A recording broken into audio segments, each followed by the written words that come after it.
Hi, welcome to Love Talkies feel my love episode 49. Hostel warden మౌనితకి call చేసి సురభిని రోజు ఎవరో ఒక వ్యక్తి వచ్చి డ్రాప్ చేస్తున్నారని చెప్పడంతో ఆలోచనలో పడిన మౌనిత వెంటనే ఒక నెంబర్కి కాల్ చేసింది. అవతలి వైపు వ్యక్తి కాల్ లిఫ్ట్ చేయగానే, లిజన్, మిమ్మల్ని సురభికి బాడీగార్డ్గా పెట్టిందెందుకు? తనని సరిగా ప్రొటెక్ట్ చేయాలని తెలీదా? తను రోజు ఎవరో ఒకరి కారులో హాస్టల్కి వెళ్తోంది. ఆ విషయాన్ని మీరు గమనిస్తున్నారా లేదా? వెళ్ళి అక్కడ కూర్చొని రోజు తినడం తాగడం కాదు, సురభిని కనిపెట్టుకొని ఉండాలి. అందుకోసమే మీ బాస్ మీకు డబ్బులిస్తున్నాడు అని గట్టిగా అడిగింది మౌనిత. ఆ మాటతో ఆ వ్యక్తి, సురభి మేడంను ఒక వ్యక్తి పికప్ చేయడం మేము చూసాం మేడం. వెంటనే అతన్ని అడ్డుకోవాలని కూడా అనుకున్నాం. కానీ తీరా చూస్తే ఆ వ్యక్తి ఎవరో కాదు, వీరేంద్ర సార్. రోజు సురభి మేడం వీరేంద్ర సార్తోనే వెళ్తున్నారు మేడం. ఆ సార్ మీ మేనల్లుడే కదా, అందుకే మేమేమీ మాట్లాడలేదు అని చెప్పాడు ఆ వ్యక్తి. అతను చెప్పింది విని మౌనిత షాక్ అయ్యింది. ఏంటి, రోజు సురభిని కాలేజ్ నుంచి పికప్ చేసుకుంటూ వెళ్ళేది వీరేంద్రనా అని తనలో తానే అనుకుంటున్న మౌనిత అవతలి వైపు వ్యక్తి చెప్పేది జాగ్రత్తగా వింటోంది. అప్పుడు అతను మళ్ళీ మాట్లాడుతూ, వీరేంద్ర సార్ మీ రిలేటివ్ కదా మేడం. ఒకవేళ మా మీద నమ్మకం లేక సురభి మేడం కోసం మీరే ఆయన్ని పెట్టారేమో అనుకుని మేం సైలెంట్గా ఉన్నాం మేడం. అంతేకాని సురభి మేడంని వాచ్ చేయకుండా వదిలిపెట్టలేదు అని చెప్పాడు. అది విని మౌనిత చిరాకు పడుతూ, మేం వీరేంద్రని పడితే మీకు ఇన్ఫామ్ చేస్తాం కదా. అయినా వీరేంద్ర ఫ్యామిలీకి మాకు మధ్య డిస్టర్బెన్సెస్ ఉన్నాయి, ఆ విషయం మీకు తెలుసు కదా అని అడిగింది. తెలుసు మేడం, కానీ ఎంత డిస్టర్బెన్సెస్ ఉన్నా మీరు ఒకటే కదండి. ఎంత కాదనుకున్నా సురభి మేడంకి వీరేంద్ర సార్ బావ అవుతారు. అలాంటప్పుడు మధ్యలో వెళ్ళి మేం మాట్లాడలేం కదండి అని ఇబ్బందిగా చెప్పాడతను. ఆ మాటలు వింటున్న మౌనితికి దిమ్మ తిరిగినట్లు అనిపిస్తోంది. ఏంటిది, వీడిలా మాట్లాడుతున్నాడు? అసలు ఈ వీరేంద్ర సురభి దగ్గరికి ఎందుకు వెళ్తున్నాడు? ఈ పిల్ల ఎందుకు వాడితో అంత క్లోజ్గా మూవ్ అవుతోంది? ఆ పిచ్చిది ఒకవేళ వాడి మీద ఏమైనా లవ్ ఫీల్ అవుతుందా? అయినా వీరేంద్ర ఇదంతా చేస్తుంటే ఈ చంద్ర ఏం చేస్తున్నాడు అనుకుని వెంటనే ఆ కాల్ కట్ చేసి చంద్రకి ఫోన్ చేసింది మౌనిత. ఆ సమయంలో ఫామ్ హౌస్లో ఉన్న చంద్ర రాసలీలలో మునిగి తేలుతూ ఉండడంతో మౌనిత కాల్ని అతడు లిఫ్ట్ చేయలేదు. దాంతో విసుగ్గా తన ఫోన్ను సోఫాలో విసిరేసిన ఆమె ఏం చెయ్యాలా అని ఆలోచిస్తూ ఉండగా అప్పుడే బయట నుంచి అక్కడికి వచ్చాడు ఆమె కొడుకు విరాజ్. వస్తూనే ఎదురుగా ఉన్న తల్లిని చూసి, హాయ్ మమ్మీ, నువ్వేంటి ఇంకా ఇంట్లోనే ఉన్నావు అని అడిగాడు. అసలే విసుగ్గా ఉన్న మౌనిత, ఎక్కడుండక ఇంకెక్కడుండాలరా అని అడిగింది. నువ్వెప్పుడూ ఇన్ని రోజులు ఇంట్లో ఉండవు కదా మమ్మీ. 4 రోజులు ఇక్కడుంటే 4 రోజులు ముంబైలో ఉంటావు. కానీ ఈసారి ఎక్కువ రోజులు ఇంట్లోనే ఉన్నట్లు అనిపించింది, అందుకే అడిగాను అని భుజాలు ఎగరేస్తూ అన్నాడు విరాజ్. ఆ మాట ఆమెకు ఎక్కడో తగిలినట్లు అనిపించడంతో కొంచెం తడబడింది. అయినా వెంటనే సర్దుకొని, నాకు నచ్చితే వెళ్తాను, నచ్చకుంటే ఇక్కడే ఉంటాను. దాని గురించి నువ్వేం అడగాల్సిన అవసరం లేదు. అయినా ఇంతకీ నువ్వు ఈ టైంలో ఎక్కడి నుంచి వస్తున్నావు అని అడిగింది మౌనిత. నేనెక్కడి నుంచి వస్తాను మమ్మీ, కాలేజ్ నుండే వస్తున్నాను అని చెప్పాడు విరాజ్. నీ కాలేజ్ అయిపోయేది మధ్యాహ్నం 2 గంటలకి. ఇప్పుడు టైం చూసావా? ఈవినింగ్ 7 అవుతుంది. ఇప్పటి వరకు ఏం పనిరా నీకు కాలేజీలో అని అడిగింది మౌనిత. అదేంటి మమ్మీ, ఎప్పుడు లేంది ఈరోజు ఇలా అడుగుతున్నావు? కాలేజ్ అంటే కాలేజ్కి మాత్రమే వెళ్తామా ఏంటి? ఫ్రెండ్స్తో మాట్లాడుతూ లేట్ అయిపోయింది. అయినా జస్ట్ 7కి వస్తేనే ఇలా అంటున్నావు, ఇంకా లేటుగా వస్తే ఇంకేమంటావో అని అన్నాడు విరాజ్. 7 o'clock అంటే వీడికి లేట్ అయినట్లు కాదా? ఈ లెక్కన అసలు లేట్ అంటే ఏంటో అని మనసులోనే అనుకుంటూ, ఇక నుంచి ఇలాంటివి కాస్త తగ్గిస్తే బాగుంటుంది అని చెప్పింది మౌనిత. ఆ మాటకు విరాజ్ వింతగా చూస్తూ, ఏం తగ్గించాలి మమ్మీ, నాకేం అర్థం కాలేదు. ఏమైనా తగ్గించాలని నాకు అనిపిస్తే నేను తగ్గిస్తాలే, అప్పటి వరకు నన్ను డిస్టర్బ్ చేయకు అని కూల్గా చెప్పి తన రూంలోకి వెళ్ళిపోయాడు విరాజ్. కొడుకు నుంచి ఇలాంటి మాటలు కాస్త కష్టంగా అనిపించినా ఇకపై పిల్లల మీద పూర్తి కాన్సన్ట్రేషన్ పెట్టాలని ఫిక్స్ అయ్యింది మౌనిత. మరోవైపు రెస్టారెంట్లోని తన రూంలో కూర్చొని, రెస్టారెంట్కి వస్తానన్నాడు దేవా, ఇంకా రాలేదేంటి అని ఆలోచిస్తూ ఉంది అనసూయ. ఆమె ఆలోచనలకు బ్రేక్ వేస్తూ అప్పుడే రెస్టారెంట్లోకి అడుగుపెట్టాడు దేవా. అతన్ని చూస్తూనే ఆమె ఎదురెళ్ళి, రాదేవా, నీకోసమే చాలాసేపటి నుంచి వెయిట్ చేస్తున్నాను, వెళ్ళి కౌంటర్లో కూర్చో అని చెప్పింది అనసూయ. అక్కర్లేదు, ఆ బిల్స్ ఏవే నువ్వే చూసుకో, ఆ డబ్బేదో నువ్వే మూట కట్టుకో, ఇక్కడ మెయింటెనెన్స్ కూడా నువ్వే చూసుకో, నేను ఆ కార్నర్ సీట్లో కూర్చుంటాను, అది చాలే అని అంటూ వెళ్ళి అక్కడే ఉన్న కార్నర్ సీట్లో కూర్చున్నాడు దేవా. అతను కూర్చున్న ప్లేస్ నుంచి ఆ హాల్ మొత్తం క్లియర్గా కనిపిస్తోంది. లంచ్ టైం కాకపోవడంతో ఇంకా జనాలెవరూ పెద్దగా రాలేదు. అక్కడక్కడ స్నాక్స్, కాఫీ, టీ తాగేవాళ్ళు మాత్రమే ఉన్నారు. దాంతో అనసూయ వెళ్ళి దేవా ఎదురుగా కూర్చుంది. ఆమెను చూసి, నువ్వేంటి ఇక్కడికొచ్చి కూర్చున్నావు, వెళ్ళి బిజినెస్ చూసుకో అని అన్నాడు దేవా. నేను చూసుకుంటాలే కానీ నువ్వేంటి నాతో ఇంత రూడ్గా మాట్లాడుతున్నావు దేవా అని అడిగింది అనసూయ.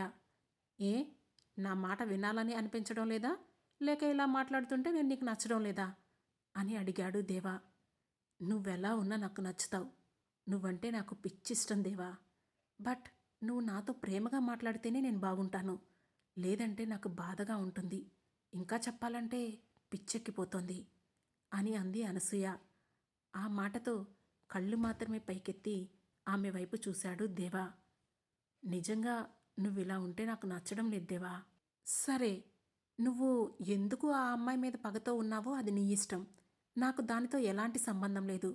కానీ నాతో మాత్రం నువ్వు ఎప్పటిలాగే ఉండాలి, నేనంటే పడి చచ్చిపోవాలి, నా కోసం ఏమైనా చేయాలి అని అంటున్న ఆమె మాట పూర్తవ్వకుండానే టోటల్గా నీ కొంగు పట్టుకొని తిరగాలి, అంతేనా అని అన్నాడు దేవా.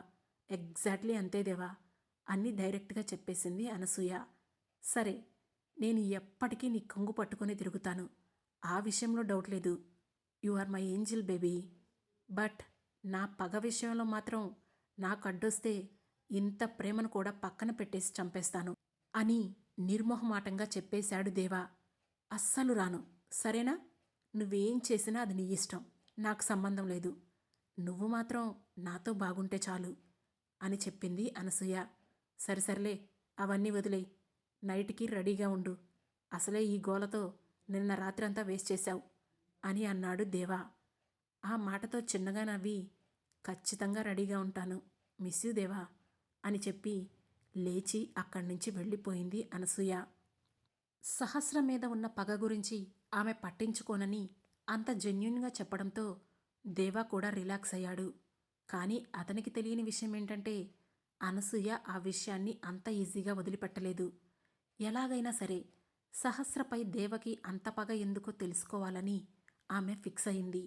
కానీ దేవాకి ఎదురెళ్తే అది కనుక్కోవడం కుదరదని ఆమెకు అర్థమయ్యింది. అందుకే ఎలాగైనా అతని దారిలోకి వెళ్ళి అతని ద్వారానే నిజం తెలుసుకోవాలని ఫిక్స్ అయ్యింది. కాబట్టి వెళ్ళి అతనితో మింగిలైపోయింది. మరోవైపు ఇటలీలో ఉన్న మన లవ్ కపుల్కి మరుసటి రోజు తెల్లవారిపోయింది. ఉదయాన్నే లేచిన సహస్ర చకచకా రెడీ అయ్యి, కాన్ఫరెన్స్కి లేట్ అయితే ఈ సైకో సీఈఓతో తిట్లు తినాలి, అతనికి ఆ ఛాన్స్ ఇవ్వకుండా నేను ఫాస్ట్గా వెళ్ళాలి అని అనుకుంటూ రూమ్ నుండి బయటికి వచ్చింది. అప్పటికే రుద్ర రెడీ అయ్యి తన కోసం వెయిట్ చేస్తూ తనను తిట్టడానికి రెడీగా ఉంటాడని అనుకుంది ఆమె. కానీ రుద్ర మాత్రం ఆమె ఊహను తలకిందులు చేస్తూ ఎదురుగా ఉన్న సోఫాలో క్యాజువల్ టీషర్ట్, జీన్స్ ప్యాంట్లో కూర్చొని తీరిగ్గా ఫ్రూట్స్ తింటున్నాడు. అతని వాలకం చూసిన సహస్ర షాక్ అవుతూ అనుమానంతో టైం చూసుకుంది. అప్పటికే 9 అవుతోంది. టైం అవుతున్నా ఇతనేంటి ఇంత ప్రశాంతంగా కూర్చొని ఫ్రూట్స్ తింటున్నాడు అని అనుకున్న ఆమె రుద్రకు ఎదురుగా వెళ్ళి నించొని, వాట్ హ్యాపెండ్ సార్, మనం కాన్ఫరెన్స్కి వెళ్ళాలి కదా, మీరేంటి ఇక్కడ కూర్చొని ఫ్రూట్స్ తింటున్నారు, ఇంకా రెడీ కూడా అవ్వలేదు అని అడిగింది సహస్ర. ఆ మాటతో చిన్నగా నవ్విన రుద్ర ఫ్రూట్ బౌల్ పక్కన పెట్టి, నా బిజినెస్ మీద నాకంటే నీకే ఎక్కువ ఇంట్రెస్ట్ ఉన్నట్లుందే, వస్తావా నా పొజిషన్కి అని అడిగాడు. ఆ మాటతో తడబడుతూ, లేదు సార్, బట్ మీరింకా రెడీ అవ్వకపోయేసరికి టెన్షన్తో అడిగాను, ఐఎమ్ సారీ అని చెప్పింది సహస్ర. ఏంటి, ఈ సారీ అనే మాట నీకు చాలా ఇష్టమా అని అడిగాడు రుద్ర. ఆ మాటతో అర్థం కానట్లు అతని వైపు చూసింది సహస్ర. నువ్వు మరీ అంత ఇన్నోసెంట్గా ఫేస్ పెట్టకు. నీ తప్పున్నా లేకున్నా నేనేం మాట్లాడినా సరే ప్రతిసారి నువ్వే సారీ చెబుతుంటావు కదా. అలా నీ నోటి నుంచి ప్రతిసారి ఈ సారీ అనే పదం వింటుంటే నాకసలు ఆ పదం మీద విరక్తి పుట్టేసింది అని అన్నాడు రుద్ర. ఆ మాటతో ముఖం చిన్నబుచ్చుకుంటూ సారీ సార్, ఇంకోసారి అన్ను అంది సహస్ర. దాంతో సీరియస్గా ఆమె వైపు చూశాడు రుద్ర. ఆ చూపుకి వణికిపోతూ సారీ సారీ సారీ సార్, మళ్ళీ అనను అంది సహస్ర. దాంతో పళ్ళు గట్టిగా కొరికి నీకో దండం తల్లి, ప్రస్తుతానికైతే ఈ అవతారం తీసేసి వెళ్ళి క్యాజువల్ డ్రెస్లో రా. ఈరోజు కాన్ఫరెన్స్ లేదు, మనం బయటికి వెళ్తున్నాం అని చెప్పాడు రుద్ర. ఆ మాటతో ఓహో, ఈరోజు క్యాన్సిల్ అయిందా సార్, అయితే రేపు ఉంటుందా అని అడిగింది సహస్ర. అదంతా నువ్వు తర్వాత ఆలోచిద్దు గాని ఇప్పుడైతే వెళ్ళి డ్రెస్ చేంజ్ చేసుకొని రా అని చెప్పాడు రుద్ర. ఓకే సార్, కానీ మనం ఎక్కడికి వెళ్తున్నాం సార్ అని అడిగింది సహస్ర. ఎక్కడికో చెబితే కానీ రావా అని అడిగాడు రుద్ర. అది కాదు సార్, మనం వెళ్ళే ప్లేస్ ఏంటో తెలిస్తే దాన్ని బట్టి డ్రెస్ చేసుకుందామని అడిగాను అని అంది సహస్ర. ఓ, అయితే వెళ్ళే ప్లేస్ను బట్టి డ్రెస్ చేసుకోవాలన్న విషయం నీకు తెలుసన్నమాట. సరే అయితే వెళ్ళి జీన్సు టాపు వేసుకొనిరా అని గట్టిగా చెప్పాడు రుద్ర. దాంతో ఇక ప్లేస్ గురించి అడిగే ధైర్యం చేయకుండా ఓకే సార్ అంటూ వెళ్ళి 10 మినిట్స్లో రెడీ అయ్యి బయటికి వచ్చింది సహస్ర. ఆమెను పైనుండి కింది వరకు చూసిన రుద్ర, అయినా నేను నిన్ను శారీస్ వేర్ చేయమన్నాను కదా, నువ్వేంటి ఈ ఇటలీ వచ్చేశాక అవి వదిలేశావు అని అడిగాడు రుద్ర. అంటే సార్, ఇది వేరే కంట్రీ కదా, ఇక్కడ అవన్నీ ఎందుకులే అని వేసుకోవడం లేదు అని చెప్పింది సహస్ర. అంటే నువ్వు తెచ్చుకున్నావు కానీ ఎందుకులే అని వేసుకోవట్లేదు అంతేనా అని అడిగాడు రుద్ర. అంటే ఎక్కువగా ఏం తెచ్చుకోలేదు కానీ మీరు మరీ ఇబ్బంది పడితే వేసుకోవడానికి ఉంటాయి కదా అని ఒక 2-3 జతలు తెచ్చుకున్నాను సార్ అని నిజం చెప్పేసింది సహస్ర. ఆమె అలా ఉడుక్కుంటూ ప్రతిదానికి ఓపికగా సమాధానం చెబుతుంటే చూడడానికి రుద్రకి చాలా హ్యాపీగా అనిపిస్తుంది. అందుకే ఒకదాని వెంట ఒకటి ఏదో ఒక ప్రశ్న వేస్తూనే ఉన్నాడు. ఓకే, రేపు మాత్రం నీ దగ్గర ఉన్న శారీ కట్టుకొని కలర్ఫుల్గా రెడీ అవ్వాలి. ఈ ఇటలీ వాళ్ళకి మన ఇండియన్ కల్చర్ చూపించాలి. అలాగే ఆ కల్చర్ని వాళ్ళు ఇష్టపడేలాగా నువ్వు రెడీ అవ్వాలి అని చెప్పాడు రుద్ర. అందర్నీ ఇంప్రెస్ చేయడం కష్టం కదా సార్ టక్కున అడిగింది సహస్ర. అదంతా నాకు సంబంధం లేదు, బట్ అక్కడున్న వాళ్ళంతా నిన్ను చూసి వావ్ అనేలా ఉండాలి అని అన్నాడు రుద్ర. ఇది మరీ బాగుంది, నేనేమైనా మోడల్నా లేదంటే హీరోయిన్నా నన్ను చూసి అందరూ బాగున్నానని అనడానికి అని గొనుక్కుంటూ ఉన్న సహస్ర, ఇంతకీ ఇప్పుడు మనం ఎక్కడికి వెళ్తున్నాం సార్ అని అడిగింది. ఏ, వెళ్ళేదాకా ఆగలేవా, లేదంటే చపా పెట్టకుండా నిన్ను ఎక్కడికైనా తీసుకెళ్ళి కిడ్నాప్ చేస్తాననుకుంటున్నావా అని అడిగాడు రుద్ర. అయ్యో, అలాంటిదేమీ లేదు సార్, క్యాజువల్గా ఎక్కడికి వెళ్తున్నామో తెలుసుకుందామని అడిగాను, తప్పయింది, నన్ను క్షమించండి సార్ అని నొక్కుతూ అంది సహస్ర.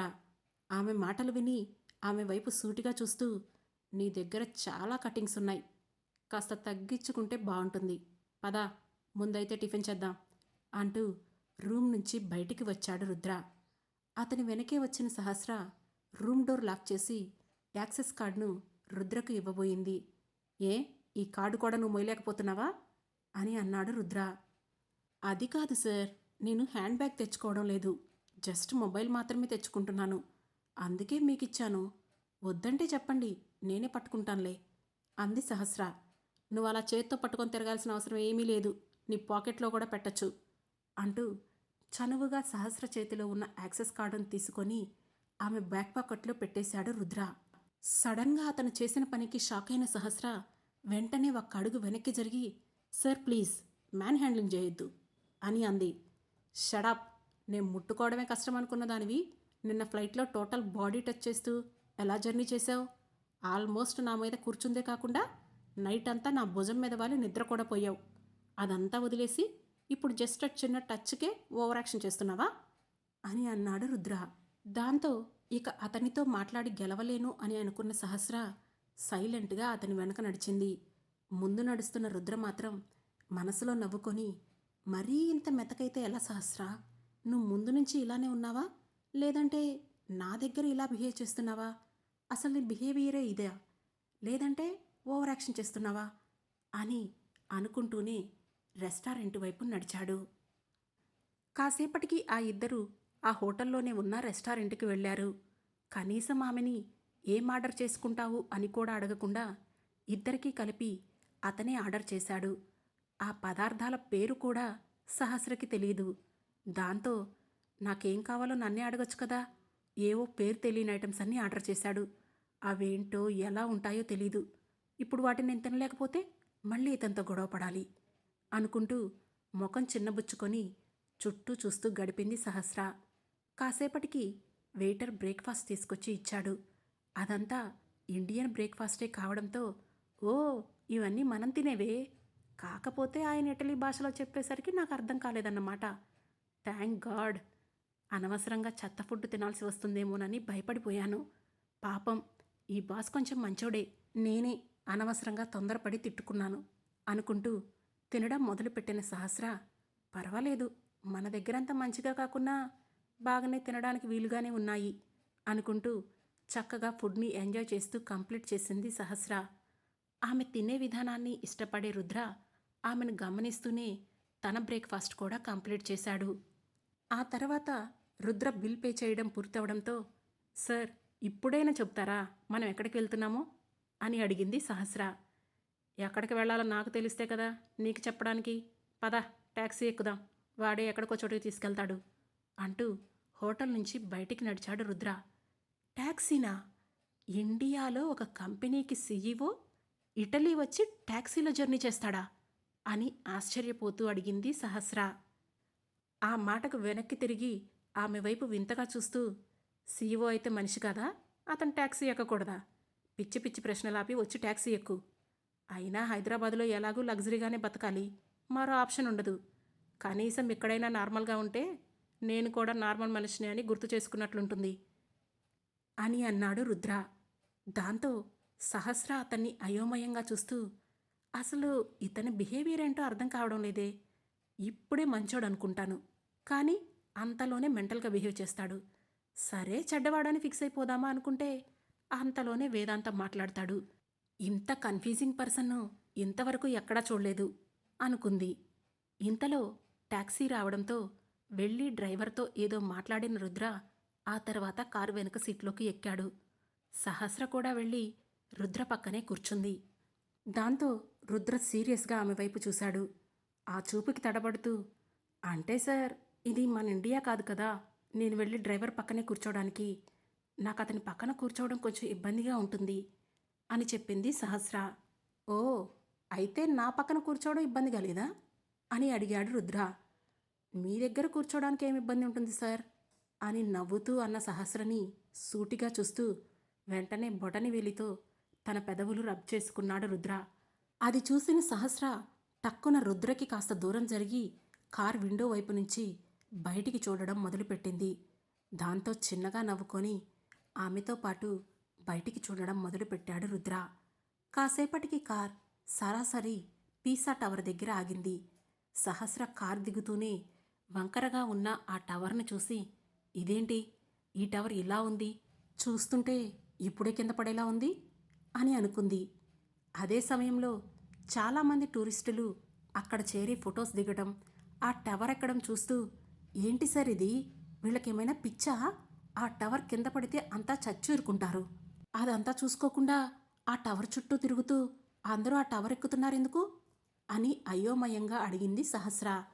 ఆ మాటతో రుద్ర ఆమెను పై నుండి కింది వరకు చూసి, అసలు నువ్వు చదువుకున్న అమ్మాయివేనా అని అడిగాడు.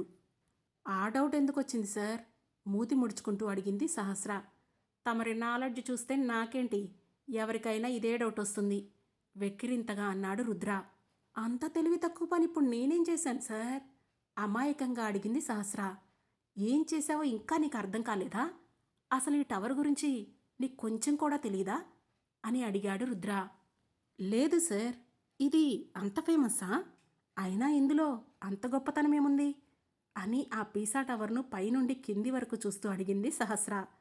అమ్మ తల్లి, చిన్నగా మాట్లాడు, ఎవరైనా వింటే నీలాంటి తెలివిగల పియ్యని పెట్టుకున్నందుకు నన్ను చూసి జాలి పడతారు అని చిరాగ్గా అంటూ, నిజం చెప్పు, చిన్నప్పుడు క్లాసుల్లో కూడా నువ్వు పీసా టవర్ గురించి చదువుకోలేదా అని అడిగాడు రుద్ర. ఆ ప్రశ్న విని సహస్ర నవ్వుతూ, సార్ మీరు భలే ఉన్నారే, ఇప్పుడు చదివింది కాసేపటికే నాకు గుర్తుండదు, ఇంక చిన్నప్పటివన్నీ ఏం గుర్తుంటాయి అని అంది సహస్ర. ఆ మాటకు విచిత్రంగా చూస్తూ, చాలు చాలు, నీ పాండిత్యమేంటో నాకు అర్థమైపోయింది కానీ ఒకసారి మొబైల్ తీసి గూగుల్లో పీసా టవర్ అని కొట్టు, అసలు అది ఎలా కట్టారు, అది గాల్లో అలా వాలుగా ఎలా వాలింది, ఇలాంటి అన్ని డీటెయిల్స్ తెలుస్తాయి అని చెప్పాడు రుద్ర. దాంతో సహస్ర ఈ టవర్లో అంత గొప్పతనం ఏముందో అని అనుకుంటూనే వెంటనే ఆ టవర్ గురించి గూగుల్ చేసింది. అందులో దానికి సంబంధించిన డీటెయిల్స్ అన్నీ చదివి దాని గొప్పతనం తెలియడంతో, ఊరిని ఇదంతా ఫేమస్ టవర్నా, ఇన్ని రోజులు నాకు తెలియలేదు అని అనుకుంటూనే ఇబ్బందిగా తలెత్తి రుద్రవైపు చూసి హిహి అంటూ వెకిరిగా వెర్రి నవ్వు ఒకటి నవ్వింది. నవ్వింది చాలే కానీ ఇప్పటికైనా విషయం తెలిసింది కదా, ఇక నీ డౌట్స్ అన్నీ క్లియరే కదా, పద ఇక వెళ్దాం అంటూ సహస్రని తీసుకొని వెళ్ళి పీసా టవర్ ఎక్కాడు రుద్ర. అక్కడ నుంచి ఇద్దరు చుట్టూ చూస్తూ వ్యూను ఎంజాయ్ చేస్తున్నారు. సరిగ్గా అప్పుడే కాస్త దూరంలో రుద్రనే మింగేసేలా చూస్తూ కనిపించింది ఓ అమ్మాయి. ఆమెను చూసిన రుద్ర ఒక్కసారిగా నిటారుగా నిలబడ్డాడు. ఎవరా అమ్మాయి, రుద్రను ఎందుకలా చూస్తోంది, ఇటలీలో ఇంకేం జరగబోతోంది? ఈ ప్రశ్నలకు సమాధానాలు తెలుసుకోవాలంటే వెంటనే మా లవ్ టాకీస్ ఛానల్ను సబ్స్క్రైబ్ చేసుకొని ఫీల్ మై లవ్లోని నెక్స్ట్ ఎపిసోడ్ను వినండి. మా ఈ కథ మీకు నచ్చినట్లయితే లైక్ చేసి, షేర్ చేసి, కామెంట్ చేసి మమ్మల్ని సపోర్ట్ చేయండి. Thank you. Thanks for watching.